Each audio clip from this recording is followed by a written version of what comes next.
What is up, investors? Today we're going to take a look at the New York real estate market and see if the market is actually crashing there. Will the rest of the United States follow New York down? That's the question I'm asking right now, because maybe you don't particularly want to invest in New York, or maybe you live far away from New York.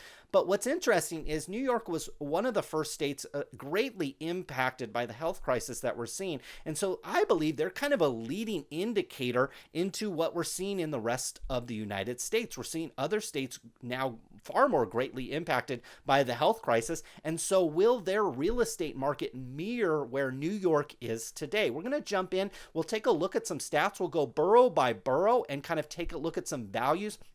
We'll also take a look at the rental market in New York and see if we can see some trends happening in New York that might potentially happen in the rest of the United States. Now, before we jump into this video, I want to make it crystal clear that these videos are for investors. If you're in the market to buy a home to live in, you are not an investor. And it's not to say that you can't get some value out of these videos. Certainly, if you're trying to buy a home, I wouldn't recommend necessarily timing the market, but you certainly can learn these things, but you are not an investor.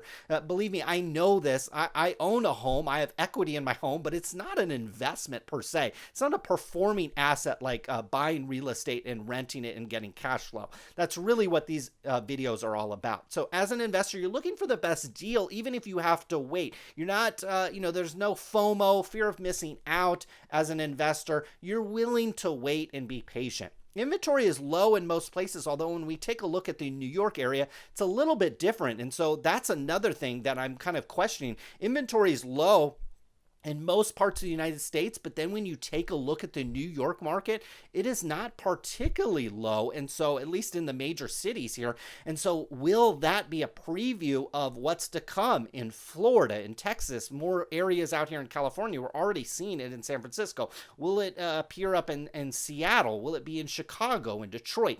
Lots of major cities might be impacted by this as well. Interest rates are low and they mean very little to investors because most investors have cash or don't deal directly with banks or FFA mortgages and things like that. So interest rates are going to be low and going to stay low. Don't have fear of missing out on low rates. Believe me and trust me, they are going to stay low for a long period of time, at least, I would guess, for at least 12 to 18 months. Now, mass evictions will have an impact on the rental market. Therefore, investors must pay attention to the eviction trends. I get a lot of comments on my real estate videos saying, well, evictions have nothing to do with the real estate market. Yes, absolutely they do, especially the investor real estate market. If you're an investor and you're trying to buy a property up in one of these buildings and half of them are vacant and lots of landlords are offering incentives, well, that's going to affect your cash flow and affect how much you want to potentially pay for a property like that. So evictions are something you should pay very close attention to. Now, let's jump broadly here into the New York rental market. We see a study reveals nearly 1.5 million New Yorkers are unable to pay rent. Might not be able to pay rent, unable to pay rent, and they risk eviction. Manhattan, we see rental prices with discounts up 35%. So that's quite a bit up in Q2. So lots of discounting we see going on. Here we see, this is Manhattan. We've got non-doorman properties and we've got properties with doormen.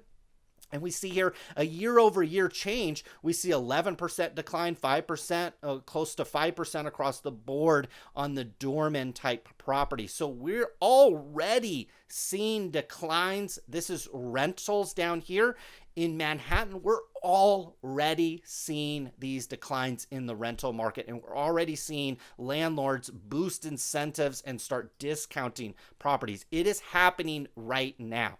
Now, another aspect that I don't think gets talked about a lot when you're talking about like residential real estate is retail rents plummet across New York City as America's glitzy shopping districts turn into ghost towns. And so what happens is these retail shops that are often adjacent to nice apartment buildings or sometimes right below nice apartment buildings, well, those stores are closing. And like this article says, they're turning into ghost towns.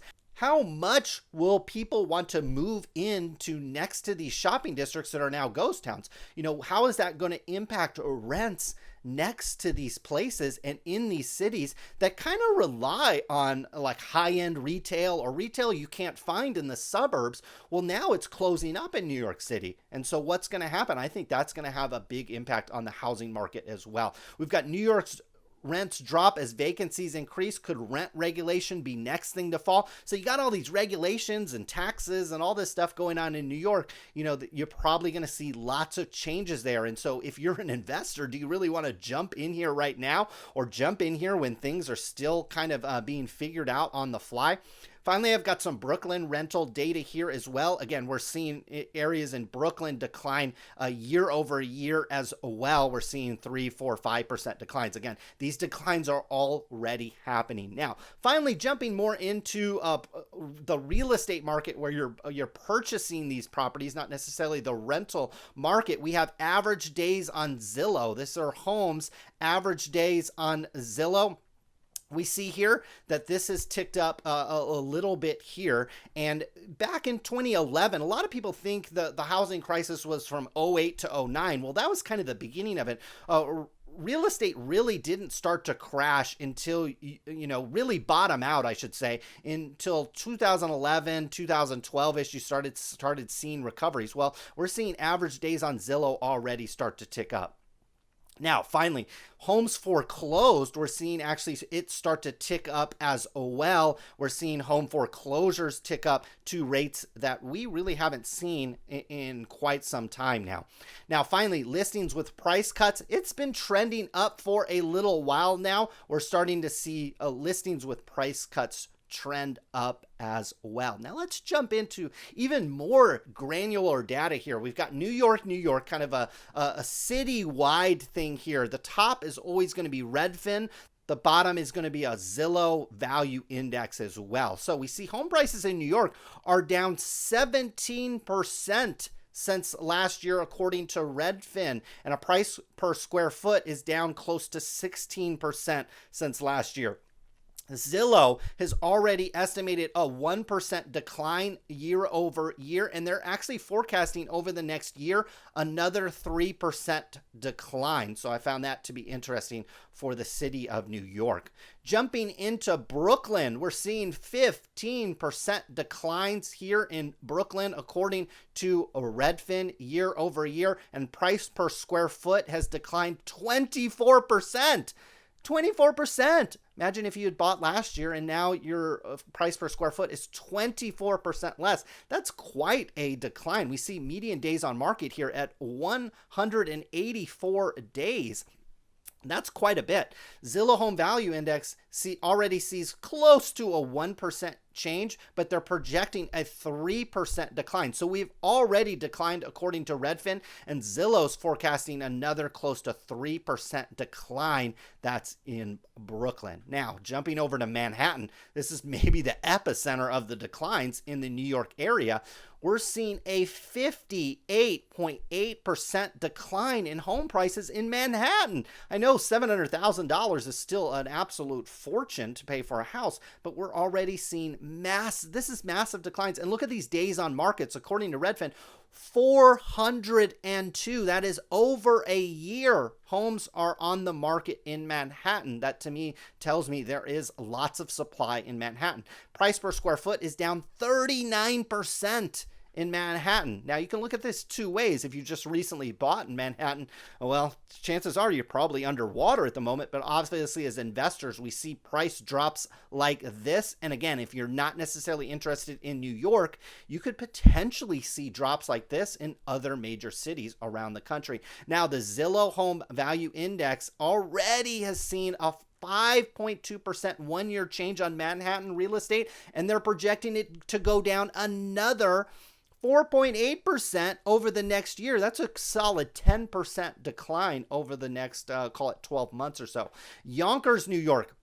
We're seeing, okay, it's not just the heart of the city. We're seeing 28.2% decline in Yonkers and 11.9% decline in the home values up there. Zillow actually sees an increase in this area over the last year of about 3%, but maybe that's a lagging indicator as they predict a 1.9% decline in prices in this area going forward. Now, finally, taking a look at Queens, a little less impacted than some of the others. We see a 3.5% decline according to Redfin in the values. We've got 133 days on market here. Price per square foot actually has ticked up just a little bit, about 1.9%. Now, according to Zillow, we've seen a very small 0.4% one-year change, but over the next year in Queens, they're projecting a 2.8% decline in prices. Okay, we have not hit bottom in this market yet, and I believe if you're an investor, patience will pay off as you allow the eviction process, the foreclosure process to play out. It's going to take a little while. Now, jumping into some conclusions. The New York area was early epicenter of the health crisis. Like I said in the beginning, does that mean other areas will suffer similar declines in their real estate? Well, obviously, New York is kind of ahead of the game, I guess is one way you could say that. Well, you know, Florida is experiencing, out here in California, Texas, other markets out there are still kind of getting past this health crisis. In fact, the entire United States is. Will the rest of the areas, especially the major cities like New York, will they suffer similar declines? I think it's 100% going to happen. Now, foreclosures and evictions are still essentially on hold, not necessarily 100%, but we're not seeing a normal foreclosure. We're not seeing a normal eviction process play out right now. Does that mean more real estate declines are coming? I think absolutely. As you move into the next year, 2021, and even into 2022, I think you're going to see, as these foreclosures and evictions and these businesses close and people declare personal bankruptcies, people ruin their credit scores, people ruin their income history. It's going to be harder and harder for people to apply and even get approved for a mortgage. And so I think that's going to open up even more doors for more declines and more opportunities for investors. Now, exodus of tax-paying retail and citizens will require cuts and or tax increases. I think this is an absolute fact, especially in a city like New York. In fact, they're already kind of grappling with this. So higher taxes, less government and state jobs, so less police, less teachers, less professional jobs that typically go along with government and state jobs. I think they're going to make cities less desirable because you're going to have to pay higher taxes. The services that you might get in these big cities might not be as good as you see in the suburbs. So I think people that can afford and have the means to live outside the big city are probably going to continue to do that. Now, trendy small businesses, like I talked about, trendy retail, trendy malls, ritzy and glitzy malls, they're going to close. Those stores are going to leave. They're either going to permanently close or they're going to leave, maybe go to another market. Will that make living in the city less desirable? I think so. I think one of the perks and one of the desirable aspects about a big city is you're close to all these businesses, both small and large. And those businesses are going to be gone and they're going to close. And so I think it's going to make living in a city far less desirable. Now, telecommuting trend appears here to stay. And finally, new businesses will form based on workers telecommuting. So new businesses are going to come in. We have businesses closing, but new ones are going to come in. And I think they're going to revolve around this idea where workers can telecommute. And finally, real estate declines in cities seem certain. New York, San Francisco, Chicago, parts of Florida, parts of Texas. I don't think anywhere in the United States is going to be immune, especially the large metropolitan cities. We're already seeing it in New York. We're already seeing it in San Francisco. I don't think those cities will be unique. But the interesting thing is I think suburbs will likely hold up very well because those people's got to move somewhere. And if not appreciate rapidly, I've already seen evidence of it here out in California. I live about 100 miles from San Francisco, and real estate is as hot as I've seen it, maybe since like the 06, 07 era out here in California, away from the big cities. And I think that is going to continue. Well, there you go, guys. New York real estate, I believe, is in the middle of a decline for sure. It could potentially crash as well. And I believe the rest of the United States will follow down its path. It's probably several months behind in other markets. And so if you're an investor, I would stay patient. I would be preparing to pounce on the deals that are coming.